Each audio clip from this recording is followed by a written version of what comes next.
दोस्तों, आज हम देखने वाले हैं आस education private limited by SK Jha sir के द्वारा हीट एंड टेम्परेचर का सेकेंड वीडियो। पहला वीडियो हम आपको अपलोड कर दिए हैं। यह आपका सेकेंड वीडियो है। यह रेलवे के विभिन्न एग्जाम जैसे RPF, NTPC, group D, SI, constable, JE, JE एवं एएलपी टेक्नीशियन जैसे विभिन्न एग्जामों के लिए महत्वपूर्ण रहेगा।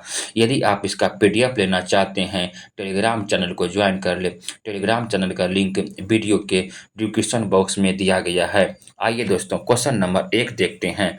क्वेश्चन नंबर 1 में बोला गया है, ऊष्मा विकिरण की गति होती है। ऊष्मा विकिरण की गति होती है आपका प्रकाश के बराबर। किसके बराबर? प्रकाश के बराबर। पूछेगा कि प्रकाश जो होती है कैसी तरंग है। प्रकाश आपका अनुप्रस्थ तरंग है। प्रकाश आपका अनुप्रस्थ तरंग है। वही पूछेगा ध्वनि। ध्वनि आपका कैसी तरंग है? आपका अनुदैर्घ्य तरंग है। अनुदैर्घ्य तरंग है। धो से ध्वनि, धो से ध्वनि और धो से धैर्य होगा अनुदैर्घ्य। पो से प्रकाश, पो से प्रस्थ होगा अनुप्रस्थ तरंग है। पूछेगा दोस्तों कि आपका सेंटीग्रेड से आपको केल्विन में मान निकालने, कैसे निकालेंगे? 0 डिग्री सेंटीग्रेड पूछेगा आपको कैसे निकालें, तो x प्लस 273 आपका जोड़ देंगे तो आपका केल्विन में मान निकल जाएगा। इसका आंसर आपका हो जाएगा प्रकाश के बराबर। ऊष्मा विकिरण की गति होती है प्रकाश के बराबर होती है। आइए क्वेश्चन नंबर 2 देखते हैं। क्वेश्चन नंबर 2 में बोला गया है कि पदार्थीय माध्यम में ऊष्मा के लिए आवश्यक नहीं है। क्या आवश्यक नहीं है? चालन के लिए, संवहन के लिए, विकिरण के लिए।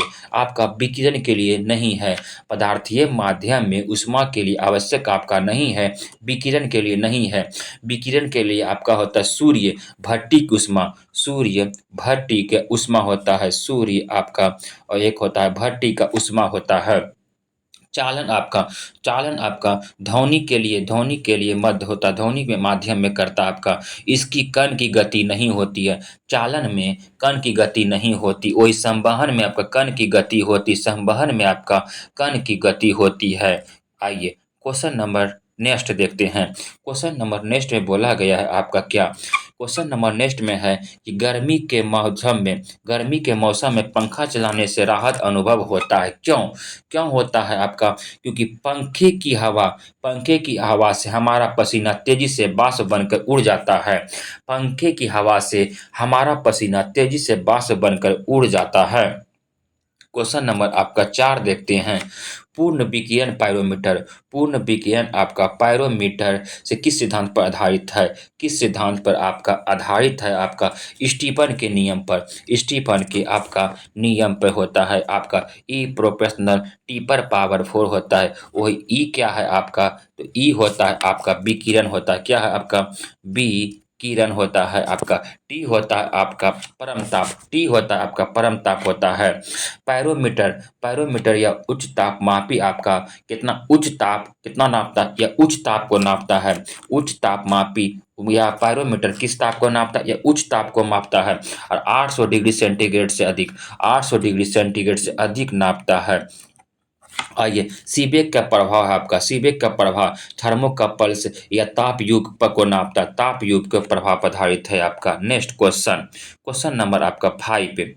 आइए बोला, एक वृत्ताकार धातु के प्लेट जिसमें केंद्र के एक वृत्ताकार छेद हो तो गर्म करने पर छेद का व्यास क्या होगा? एक वृत्ताकार है, उसको बोला गया है कि जो मध्य में है, केंद्र पर आपको गर्म करने पर उसका क्या होगा आपका? तो बढ़ जाएगा। क्या होगा आपका?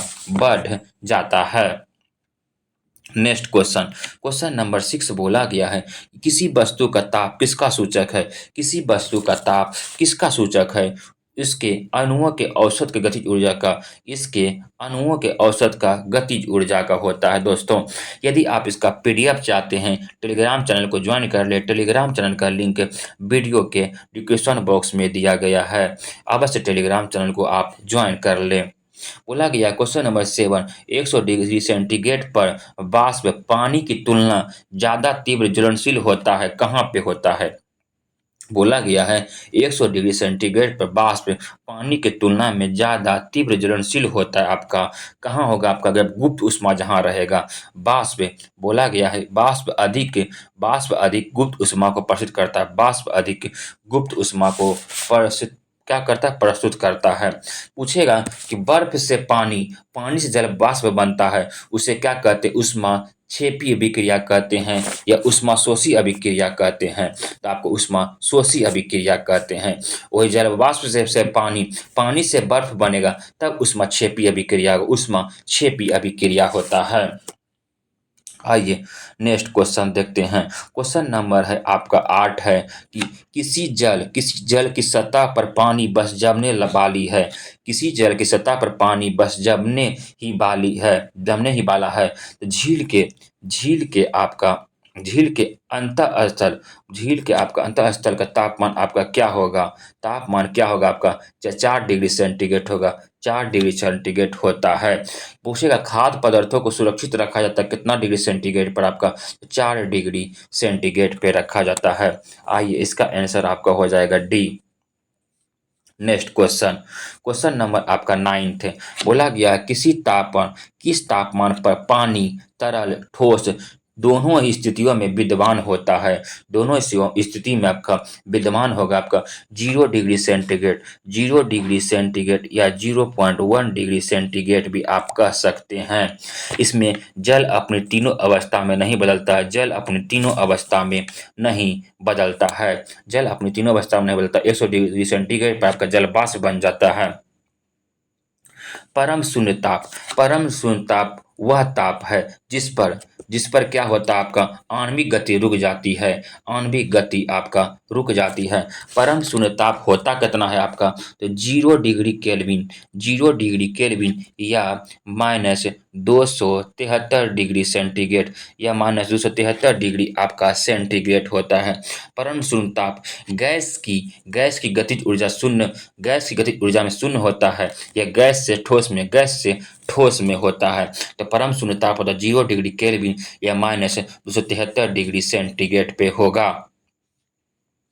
आइए क्वेश्चन नंबर 11 देखते हैं। क्वेश्चन नंबर 11 में बोला गया है दाब जो है डैश शून्य के निरपेक्ष के नाम पर पहुंचता है आपका। किस पे पहुंचता है? तो यह देखिए -273 केल्विन दिया गया होता है।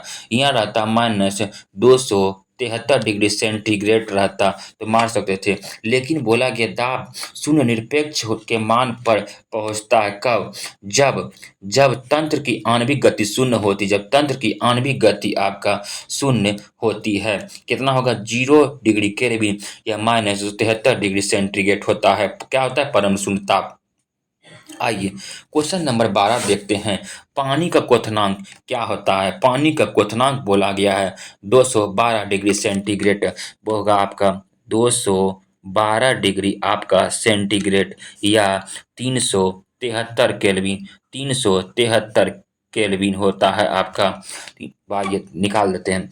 212 डिग्री सेंटीग्रेड, 212 डिग्री आपका फ़ारेनहाइट हो जाएगा। तो आपका 100 डिग्री सेंटीग्रेड हो जाएगा, 100 डिग्री सेंटीग्रेड हो जाएगा या 373 केल्विन हो जाएगा या 80 आपका आर हो जाएगा। तो पानी का क्वथनांक क्या होगा आपका? 212 डिग्री फ़ारेनहाइट हो जाएगा, 100 डिग्री सेंटीग्रेड हो सकता है या 212 डिग्री आपका क्या हो जाएगा? आपका फ़ारेनहाइट होगा। 373 आपका केल्विन होगा, 80 आपका आर होगा। 273 में आपका बताएं तो 273 में आपका जोड़ेंगे क्या? सेल्सियस को जोड़ेंगे तो केल्विन में मान निकल जाएगा। 273 में आपको देखिए 273 में आपका सेल्सियस 100 डिग्री सेल्सियस है, 100 डिग्री जोड़े थे 373 केल्विन आ गया है। इसका आंसर आपका हो जाएगा क्या हो जाएगा? तो बी नंबर होगा 212 डिग्री फ़ारेनहाइट, 100 डिग्री सेंटीग्रेड और आपका 373 केल्विन 80 आर होगा। नेक्स्ट क्वेश्चन नंबर 13 देखते हैं कि गुप्त ऊष्मा का विमीय सूत्र क्या होगा? गुप्त ऊष्मा बराबर क्या होता है आपका? तो Q बराबर होगा ना आपका ml होगा। ml होगा L बराबर होगा Q/m होता है। तो इसको निकाल सकते हैं ना kg मीटर स्क्वायर सेकेंड प्रति स्क्वायर। तो kg होगा, kg कटेगा आपका मीटर स्क्वायर सेकेंड स्क्वायर हो जाएगा आपका मीटर को हो जाएगा लंबा एल स्क्वायर और समय को हो जाएगा t-2 हो जाएगा आपका। तो इसका हो जाएगा MO एल स्क्वायर t-2 हो जाएगा। ऑप्शन नंबर ए होगा। ऑप्शन नंबर आपका ए होगा। याद रखिएगा, पूछता है गुप्त ऊष्मा का विमीय सूत्र। बर्फ पर दाब बढ़ाने पर उसका गलनांक क्या हो जाएगा। बर्फ पर जैसे ही दाब लगाएंगे उसका गलनांक घट जाएगा। पूछता है क्वेश्चन कि बर्फ के दो टुकड़े को आपस में सर्वप्रथम दाब कर किसने पिघलाया था। सर्वप्रथम दाब के आपका डेवी वैज्ञानिक थे, वो पिघलाए थे। कौन पिघलाए थे? डेवी वैज्ञानिक ने पिघलाए थे। नेक्स्ट क्वेश्चन, क्वेश्चन नंबर आपका 15। क्वेश्चन नंबर 15 में बोला गया है कि पहाड़ों पर पानी निम्नलिखित में से किस तापमान पर उबलने लगता है। तो 100 डिग्री सेंटीग्रेड से कम, 100 डिग्री सेंटीग्रेड से आपका कम पर उबलने लगता है। या कहाँ? तो शिमला मसूरी में, शिमला मसूरी सब में आपका 100 डिग्री सेंटीग्रेड से कम पर उबलने लगता है। आइए क्वेश्चन नंबर 16 देखते हैं। रुद्धोष्म में रुद्धोष् में परिवर्तन क्या है। रुद्धोष् में परिवर्तन क्या है आपका? ऊष्मा अपवर्तित होता है। ऊष्मा आपका क्या होता है? अपवर्तित होता है। आइए फिर बोला कि ऊष्मा अपवर्तित आपका किसमें होगा? आपका सॉरी, ताप किसमें अपवर्तित होगा आपका? ताप आपका समतापीय में, समतापीय में होता है। समतापीय में होता है। किसमें होगा आपका? समतापीय में होता है। एक संभारिक होता है, इसमें दाब नियत रहता है। दाब आपका किसमें नियत रहेगा? आपका संभारिक में होगा। दोस्तों, यह सेशन आपको कैसा लगा आप लोग जरूर कमेंट बॉक्स में बताइएगा।